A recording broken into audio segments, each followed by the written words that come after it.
بسم اللہ الرحمن الرحیم۔ السلام علیکم ورحمۃ اللہ وبرکاتہ۔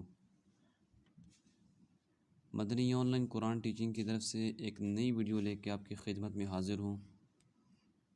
میں امید کرتا ہوں سب دوست خیر و عافیت سے ہوں گے۔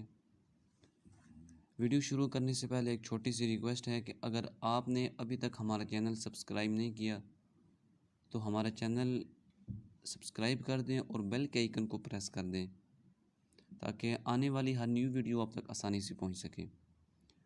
تو چلیں ویڈیو شروع کرتے ہیں۔ آج کی ہماری ویڈیو کا ٹاپک ہے دنیا آخرت کے ہر غم کا خاتمہ۔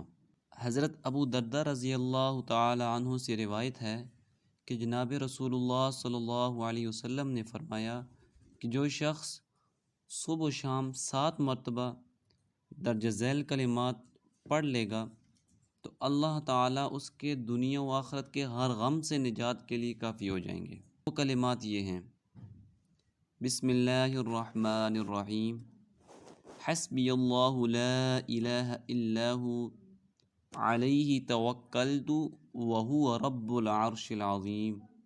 ترجمہ: میرے لیے اللہ تعالیٰ کافی ہے، جس کے سوا کوئی معبود ہونے کے لائق نہیں، اس پر میں نے بھروسہ کر لیا اور وہ عرش عظیم کا مالک ہے۔ دعا ہے اللہ تبارک و تعالی ہمیں اس پر عمل کرنے کی توفیق عطا فرمائے۔ ملتے ہیں نیکسٹ ویڈیو کے اندر، تب تک کے لیے اللہ حافظ۔